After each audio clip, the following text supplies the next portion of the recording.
This is my white 167 sewing machine, rod driven, recently serviced, heavy duty machine. You can sew anything you want on this machine.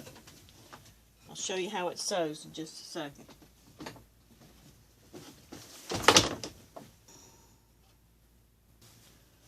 Alright, now the needle's threaded.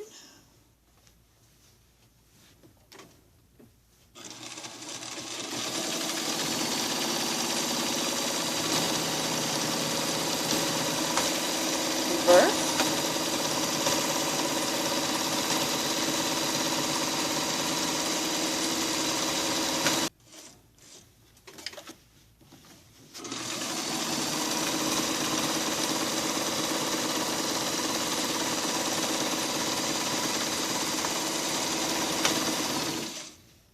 Beautiful stitching.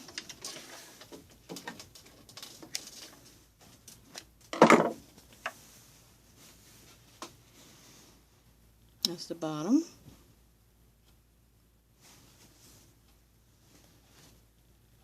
The top. Perfect stitches. That's set on 3.5, but you can see the stitches are pretty close together. Now you can adjust the stitch length right here. You can make them longer. That's on 4. Uh-oh, just ran out of thread, looks like. My bobbin ran out.